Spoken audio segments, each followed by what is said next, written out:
Hi everybody, I'm Janet Cooper. I'm a clinical lead speech and language therapist in MPFT, and welcome to our session on loss for words, screen time and the hidden cost to children's communication. We've got a little bit of housekeeping, which I'm sure you've heard lots of that throughout the day. But just to remind you, we're not having a Q&A as part of the session today. So if you've got questions, please pop them in the Q&A in the tab. And I'll keep my eye on those, see if we can weave them into the session. And if not, we can answer those after the conference. Please use the chat tab if you want to share any thoughts, comments, or good practice that you've got for yourselves as well. That would be really helpful. Please respect all our speakers. We've got some really eminent people in the session today. There will be a recording that you can play after the session's ended as well. And give us any feedback if you like as part of the star rating, and there will be a secret code at the end of the session as part of your sort of gathering all the things you've been to today. So this is quite a hot topic, and I'm really pleased to welcome with me today. We've got three eminent speakers. We've got Dr. Gemma Taylor, who's an Associate Professor of Psychology at the University of Salford. We've got Catherine Pape, who's an SLT working for Welsh Government on National Speech, Language and Communication Coordination for Babies and Children. Hope I've said all that right, Catherine. And we've got Joe McCulloch, who's an executive producer for CBeebies Parenting and Tiny Happy People. So there's a lot of press at the moment around digital media and the use of screens and its impact on speech and language and communication. And as speech language therapists, we've got a duty to balance the messaging with the empathy of what parents are going through and the sort of challenges that they're facing as well. So Gemma, you've studied this area in great detail. What is the research telling us? Okay, hello everyone. Before I start talking about the research specifically, let's just be clear on what children's media exposure even is.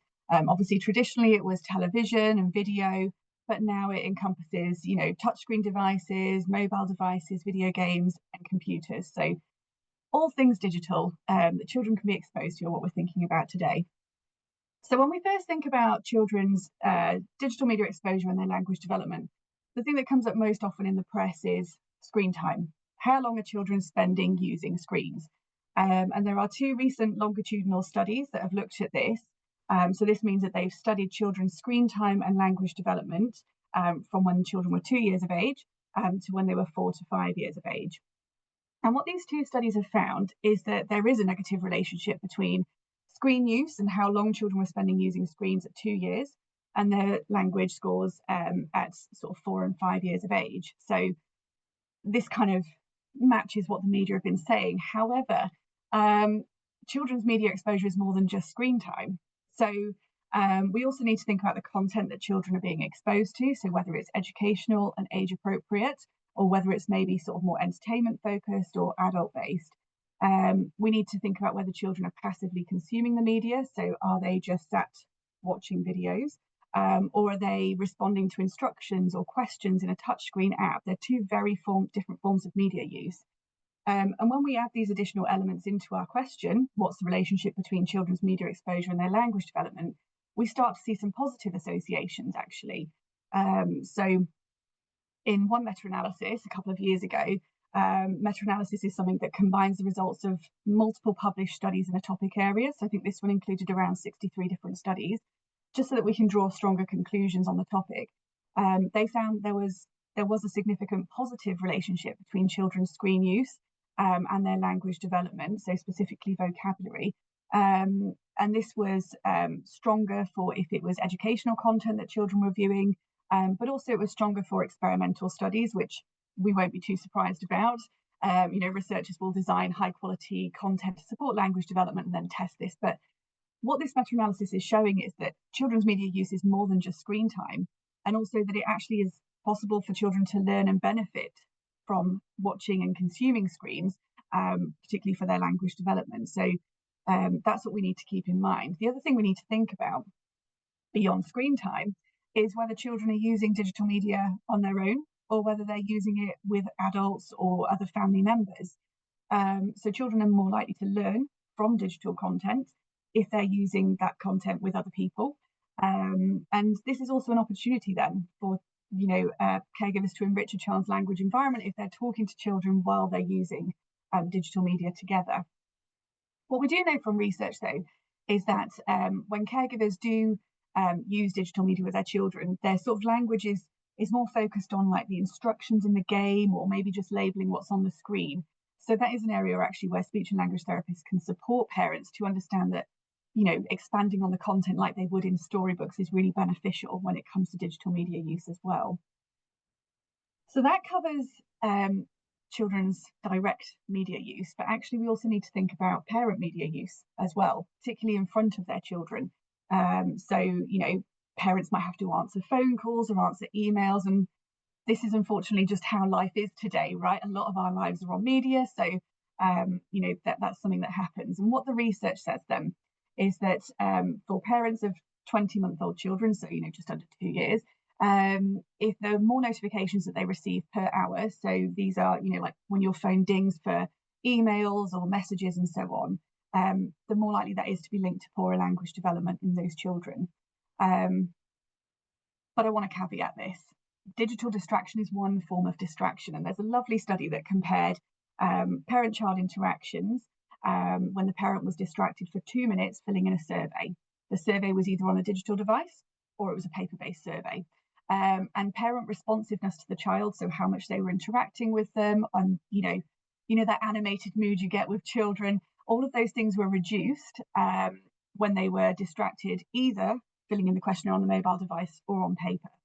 So it's not to say that parent distraction from mobile devices is the sort of the demon here. It's just more to say that we're more likely to be distracted by our digital devices because of the constant dings and so on and so forth than we would be from filling out paper questionnaires. So I wanted to caveat there. Yeah. Parent So media use is important. there's something around then that parent being present, isn't that co-watching and co-discussion that goes on. It's not all bad by the sounds of things. Yeah. So it must be quite a challenge then to pass that on to a whole population. So I'm going to bring Catherine in here to talk about how you get some of this messaging and some of this evidence out to families, and that balance between, we all use digital media, don't we? All use screens as part of our daily life. So how are you balancing that messaging across a whole population? Thank you, Janet. Yeah, so I work for the early years branch of Welsh Government on our Talk With Me delivery plan, which is looking at universal population and targeted speech, language and communication support. So a lot of that is around, as you say, messaging effectively to the population. And I think one of the things that we really try and do is be flexible in our messaging. So originally, Flying Start, which is Welsh Government's anti-poverty strategy for families with children under 4, had a message which was to listen to me, not the TV. But it became clear from emerging research, including Gemma's, that wasn't actually a helpful message to have out there. And so we've changed that to let's turn screen time into you and me time, to really try and capture that important message around interactivity or digital co-play. I think, as you alluded to in the introduction, Janet, we've got to be so careful about not making parents feel even more guilty than they already do. We know that every parent faces numerous challenges, and that actually our target populations are often living in poverty. So it's likely that they've got much more pressing concerns than how a bit of screen time, which may be actually saving their day, is affecting their child's development. I think one of the things that we've really been trying to think about is turning the message into a positive. So screen time is here to stay, as you say, Gemma. Every family has got both the adults and probably the child using screens at various times of day. How can we make the most of that screen time and give messages around the content, the context, and the interactivity, which are those 3 things that came out as being probably more important than the screen time per se.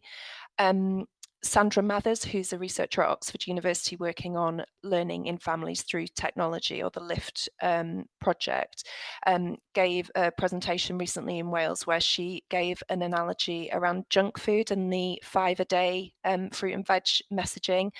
What she said was, as long as we're getting 5 a day, then a little bit of junk food every now and then isn't necessarily a massive problem. And I think we can say the same about screen time. It's actually what's going on the rest of the time. Are we getting those responsive adult-child interactions at other times of the day? And if so, we probably don't need to worry too much about a little bit of screen time. The messaging, though, needs to be around how that can be quality screen time and how we can make the most of it. And then the other thing that I was just going to mention, which has been really nice, is we've got a peer group of SLTs working in strategic early years kind of public health roles in the different UK nations, as well as the Republic of Ireland, and very recently Guernsey have joined that group.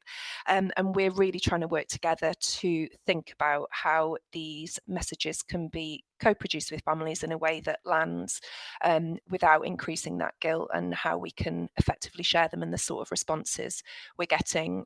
So we're really trying to work with partners to get this messaging right. I really like the way you've turned it into a positive, actually. I'm going to try and remember that little screen time as you and me time. That's fantastic, because I think a lot of the public health messaging is very negative, and yet behaviour change, you're much more likely to react, aren't you, if it's in a positive light. I wonder, have you had any sort of particular campaigns that have been successful where parents have really responded to it in terms of screen use? Is there any way that you could sort of suggest to other people that that might be successful? Yeah, so the way that we analyse our campaigns tends to be around things like clicks to Facebook posts. And actually what we know is that anything that talks about child development expectations at different ages tends to be really popular. And there are certain illustrations that we found that are really popular. So I think hooking screen time messaging onto messaging that we already know is effective is probably a useful thing to consider. We haven't specifically analysed responses to our screen time messaging. It's just because of the way that our campaign goes out, but I think that would be a helpful thing to consider. One thing that we have done, though, is worked with the behavioural insights team to look at the most effective way of sharing our messaging, and they've done a really nice piece of work which I can share with the people listening in the chat after the session. And what they did was worked with families, shared our 10 key messages, of which the screen message is one, and asked about what was the most helpful way of getting those messages to the people that needed them, and making them elicit a change in behaviour.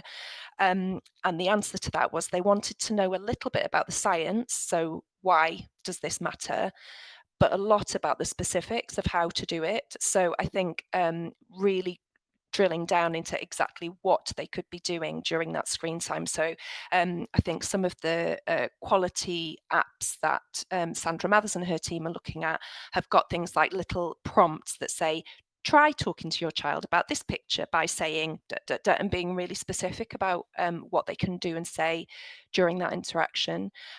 So a little bit about the why and very specific about the how were the two things that really came out of that work with the behavioural insights team.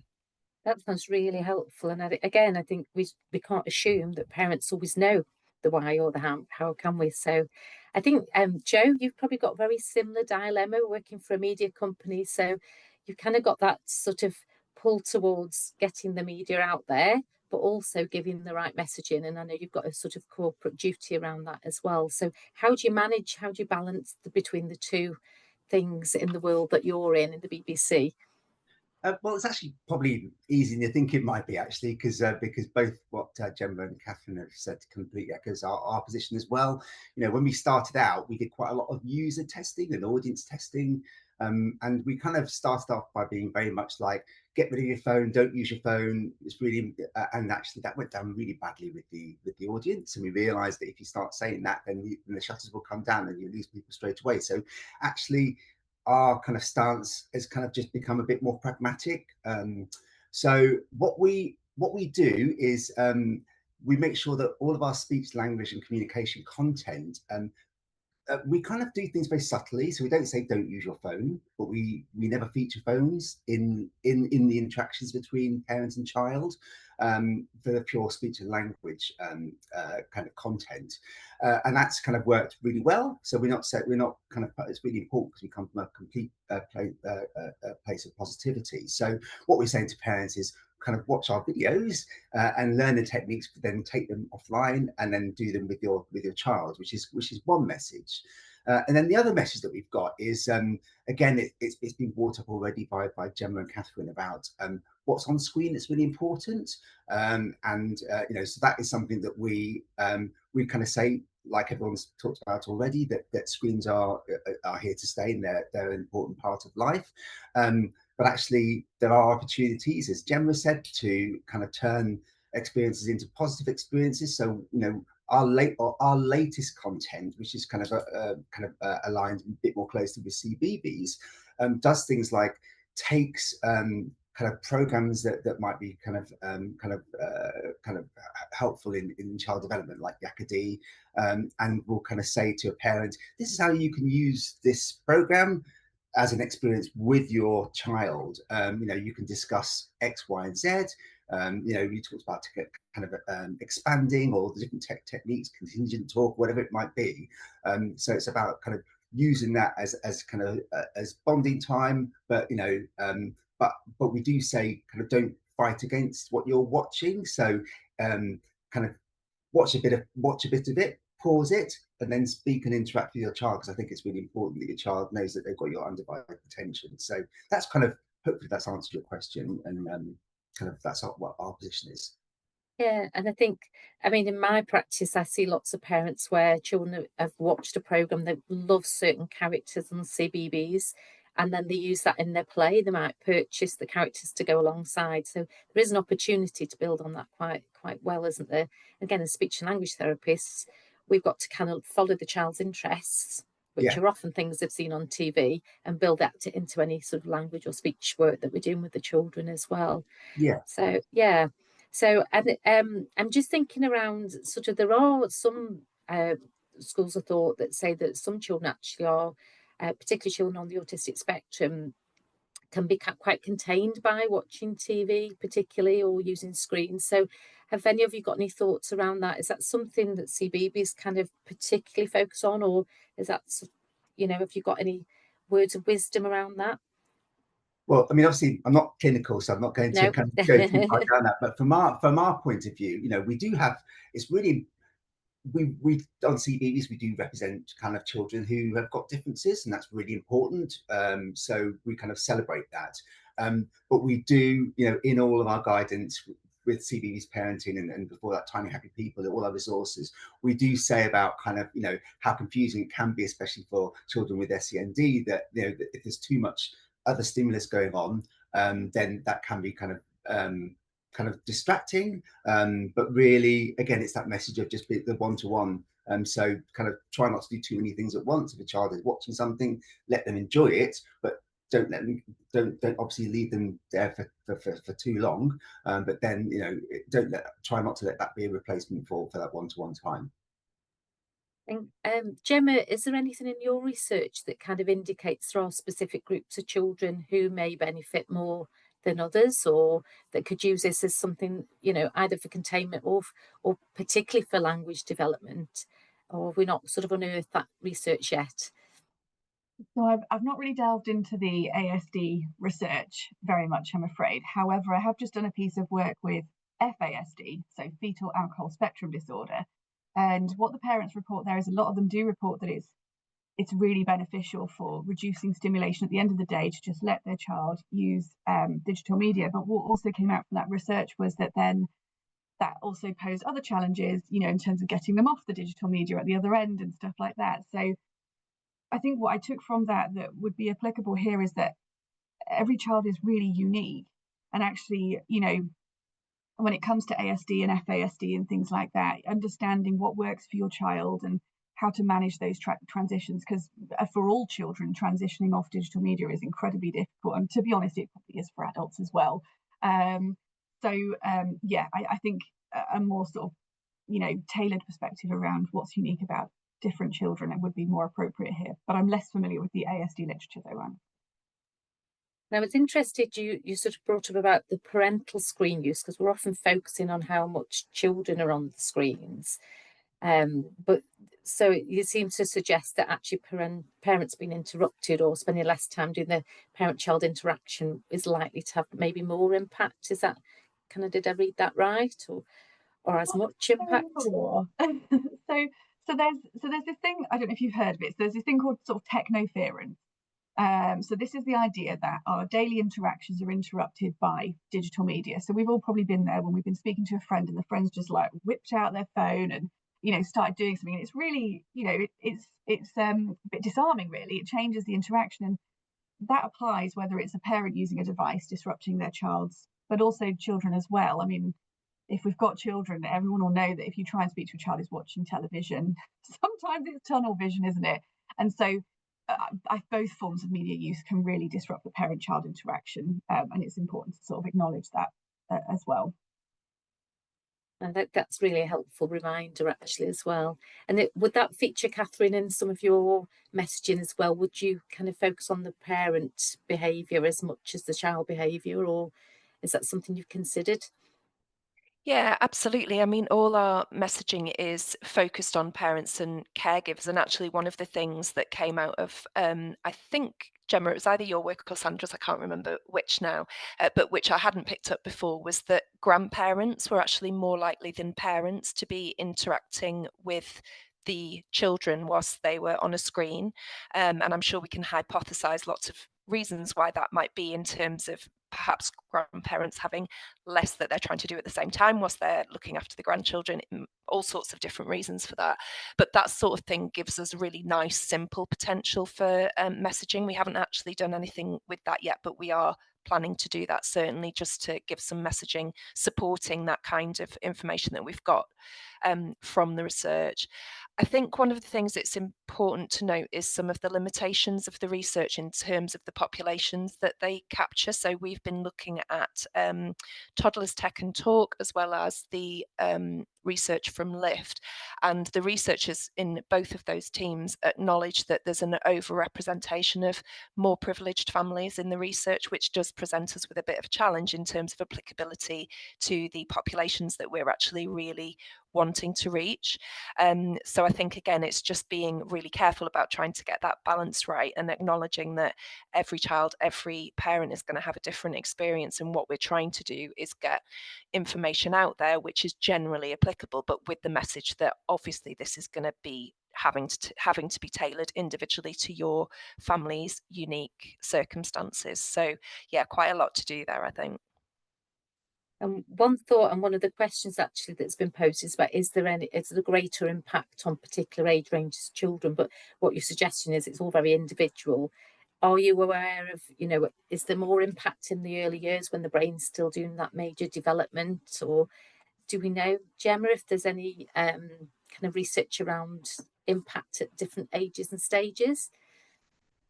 So that question hasn't been asked directly. However, socio-emotional skills and language development obviously are sort of developing really rapidly in the early years. So that's where it is going to have that impact. But equally, mental health in the later years, particularly from, you know, using social media, so in adolescence, is something that's really researched. So yes, it is different, but that question hasn't directly been asked in the research. We can extrapolate from what's being done to say that yes, that's probably the case. And the other question I've got is, does the type of screen, because you mentioned at the beginning that we're talking about all sorts of media, does the type of screen have a difference as well? You know, TV as opposed to a tablet or something like that. Does that make any difference, do you know? Yep. So it all comes down to the affordances. So TV is, because it's a large screen, nobody's having to hold it. It really supports parent-child interactions during use. Although, as Jo said, it does require pausing it and so on. A touchscreen tablet, some of the research that's been done is, you know, parents and children sort of almost fight over who's holding the tablet. It becomes a bit of a battle. So tablets and sort of mobile devices, particularly, you know, just because of their size, are more designed for individual use. That being said, when it's interactive, there is scope to use it, but yeah, the research suggests this push and pull of who should be holding what and touching what. So they all have different affordances that can be beneficial for language development, but in different ways. Brilliant. And something I want to make sure I gather from all of you is around kind of what your top tip would be for speech and language therapists in terms of the messaging and things we're going to pass on to parents. So what would be your major top tip be to families and speech and language therapists? Shall I go first? Yeah, go on, Joe. Sorry, I should have said who. You know, I think everything that we found is just by by coming at things from the child's point of view is really helpful. So so, for example, in explaining to a parent, actually that kind of being on the screen at the same time as your child, rather than saying don't do that, it's a really bad thing, it's saying actually it's confusing for a bit more confusing for your child, and talking about it from the experience of the child. And we found from our testing and learning processes that messages and kind of parents seem to open up a lot more when you do things from a child's point of view. They understand that rather than feeling that they're being criticised. That sounds really helpful. How about yourself, Catherine? What would your top tip be to your speech and language therapists or anybody watching today? I think it would be focusing on the positive and empathizing with that family's day-to-day experience. So trying to find something in their routine where you can fit in that idea of interacting during the screen time, even that if that isn't feasible for them for the whole time that the child is accessing technology. Great, thank you. And how about you, Gemma? What's your top tip? I mean, I completely agree with what Joe and Catherine have said. I would also encourage SLTs to encourage parents to think about, you know, just what it is the children are consuming, to ensure that it is going to be potentially educational and supportive rather than adult content. And then if it's okay if I squeeze in a tiny little bit more, it's just to say that any relationship that we've found with children's screen use and language development has always been quite small. So we do need to remember the other activities that are happening, and a small bit of screen time isn't the end of the world. Brilliant. I think that's similar to lots of other messages that we're sharing as well, isn't it? So I'm hearing it's content, context, and interactivity. Is that the right phrase? It's about being child-led, looking at the child focus. It's about having that empathy for families and looking at where they're from, and a little bit's not going to do any harm. As that kind of summarise lots of things you're all saying. Fantastic. A few things have popped up in the chat. We've covered quite a few things on there. So somebody's asked if we can provide the references to some of the research. So I think that's possible, Gemma. Is that okay to share that afterwards? Yeah, we can provide the references, and we're also allowed to flag that there is a bulletin article coming out as well, which will have some of the references in it too. Fantastic. So people can read up. We've mentioned a little bit about autism and SEND. There's some quite specific questions in the chat, and I think we'll have to address those kind of following the session today. There was a question around older children. So we've really focused on preschoolers today. So I think, you know, it wasn't the topic of the session today, but again, if there's some references for older children, that might be quite useful if we add those into the chat.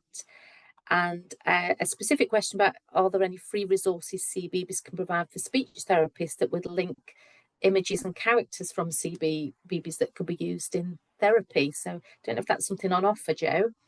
Yeah, in fact, that's one of the main differences in being part of CBeebies, is that suddenly you do have access to more. So that's something we're working through at the moment. So we just, for example, started using kind of Hey Doggy in some of our films. We are looking at how we can use Bluey because there's quite a lot of positive parenting going on there. We know Bluey is extremely popular with children. So yeah, we're starting to trickle those in. I just want to make sure that I'm being quite strict about what characters are used, because it's not a free-for-all. We're really protective over our resources. So as in a free-for-all in terms of the wider BBC going, oh, use this kind of franchise and use this character. Just want to make sure that it all still aligns. But yeah, that you'll see that there'll be more opportunities for that. The whole point was that we're trying to open up speech and language to a different audience. Yeah, expect to see a little bit more of CBeebies characters. Well, would we find those on the CBeebies site? On the parenting site, yeah. So we're just in the middle of a commissioning round, so they'll start to appear kind of, over the next few months. Yeah, brilliant. Okay. Let's just have a little look through the other things. So it's interesting because you mentioned about grandparent use, and that struck a chord with me, Catherine, because I'm a grandparent. My children live in Sweden, so I'm always on screen with them.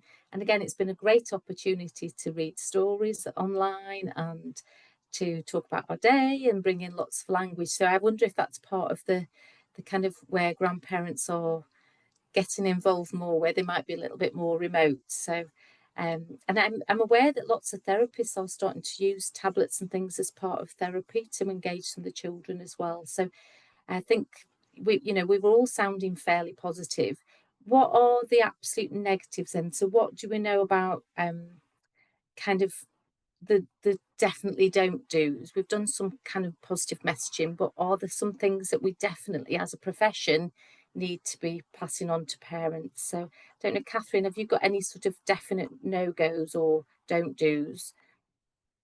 Yeah, I mean, we do try and avoid couching messaging in that language, but essentially it's about very young children, passive use of screen time, very low quality or age inappropriate content, I think is my understanding. But Gemma, you may have something to add to that, but those would be what we're trying to avoid. And it looks like, as you said earlier, it's probably going to be more harmful for very young children than for slightly older children in that 0 to 5 age range. So I think those would be the ones that I'd be highlighting if a parent directly asked me that question, for example. Gemma, have you got anything to add to that? Have you sort of got some no-go areas? Yeah, I would add that, parents should avoid having the background TV on in the background all the time. I think, some people do because it's, sometimes it's company and noise, particularly for in the very early years where maybe children are, less able to chat to you and stuff like that. But avoiding that where possible is something that I would add in. And, just making the conscious decision, even just one day a week, to reduce your time with your phone to spend quality time with the child can make a world of a difference to their language development. It's really helpful. And I know, Jo, as part of the new kind of films that have gone onto the CBeebies parenting website, you've put some of that messaging in a subtle way, haven't you, about background noise and children who perhaps aren't developing typically. Where can people find those clips that might be helpful as part of therapy? If you go into CBeebies parenting and then click through, and then you go through to the kind of what was Tiny Happy People, you'll find that there's a professional section there, and if you click on the professional section, there's different we've got information there for speech and language therapists, for health visitors, early years professionals, and that's probably the best place that you can find things. Yes. Can I just add one quick note about the previous question as well? Is something that we're really aware of, is that just for as in no-nos is leaving your child on platforms like YouTube, because it might be that they start off watching something which is perfectly fine, and before you know it, you'll walk out the room and you'll come back and they'll be watching something completely different and inappropriate. So it's always worth just mentioning that actually there's not a walled garden. So something like CBeebies, that it's walled garden, everything will be appropriate. So just helping parents make that choice, and being aware that things can get served up to a child on these kind of streaming platforms that they might not be appropriate. So it's worth just saying that. I think that's helpful actually, and even sometimes in schools and settings, if they've got the whiteboard on, just playing, adverts can pop up that are very inappropriate sometimes, can't Absolutely. they? So so about it, and again, as professionals, it's our duty to guide parents to the right places, isn't it? So it's great that we've got a reliable site that we can go to. And I'm still get my head around calling it CBeebies parenting and No, not it doesn't matter, it's fine.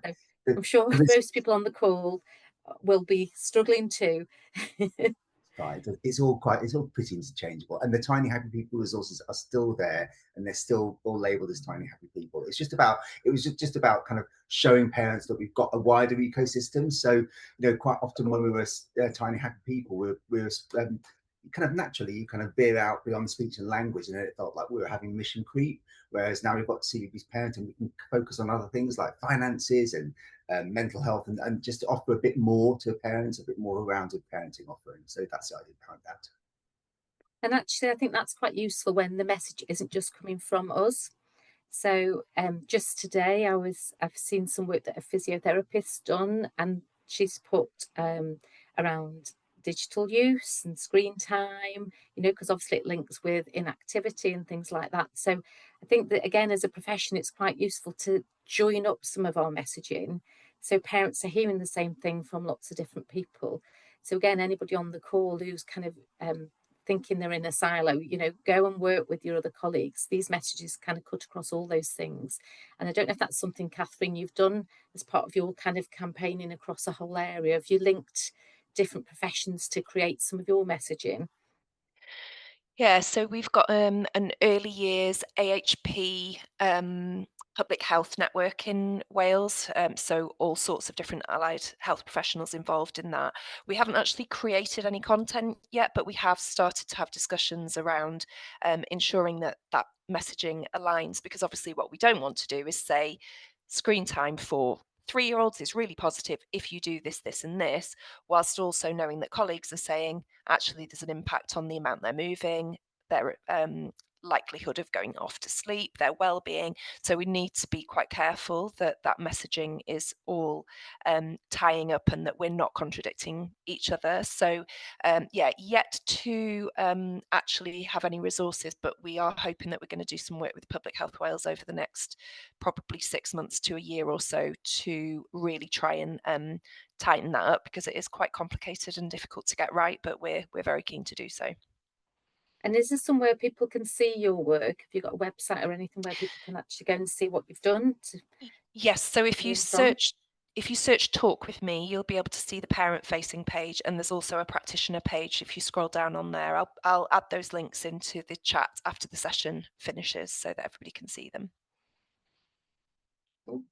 Fabulous. And I know there's lots of talk currently about phone-free zones and schools not having things like phones allowed and things like that. It's always going to be in the press, isn't it? I think as a profession, we've got to be really clear what's the good, what's the not so good, what our messaging is, linking it up with others and making sure that we're directing families to the things that are most reliable.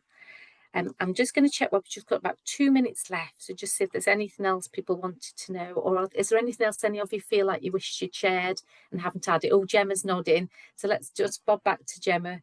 Yeah, I just wanted to pick up on something that Joe had said about, you know, having mental health covered in the CBB's parenting, and it triggered a memory for some other research that's out there that shows that parental burnout and parental stress is very much related to parents' own media use when they're with their children, because it can offer a space for connection and things like that can be really supportive for their mental health. So I suppose I wanted to just remind people that there is sometimes a good reason why parents are using digital media. We would obviously prefer them not to be, but actually if it's supporting their mental health during challenging times, then yeah, just to be aware of that when talking to parents, that there could be an underlying reason for why they need to use digital media at times with their children, and not to sort of place any more guilt than they probably already feel on that. That's really helpful. And again, it's that empathy that we all need to have with families and their individual cases, isn't it? So, and I think it still goes back to those 3 things: the content, the context, and that interactivity. But again, having empathy as therapists around how we give that message in and giving it at the right time, in the right place. I don't know if there's anything else that we've not managed to. There's a couple of questions around neurodevelopmental differences, so we'll see if there's any links we can add in the chat after the session today. Somebody said, how much time are you meaning when you say a small amount of screen time? So is there guidance around that? So there is guidance on that. The guidance is limited in terms of the research that supports it. That being said, one of the longitudinal studies that I mentioned, their data shows a tipping point. So at 1.5 hours, anything beyond that then has a more negative impact on children's language development. That's not to say, yes, let children sit still for 1.5 hours. It's to say that one study, I would prefer to, you know, give advice on multiple studies showing the same thing, but one study has suggested 1.5 hours as a tipping point. but you know, that's but it's not a total rule. I Yeah. think we're at the end of the session now. I just want to thank you all so much. That's a really healthy discussion and food for thought, I think, for all of us. But definitely, like I say, as speech and language therapists, we need to really consider all those things as part of our practice. So thank you all so much. And we'll put the links into the chat after the session today. So thanks a lot. Thanks to you as well. And thanks to everyone for listening. Thank you. Thanks, Janet. Thanks all.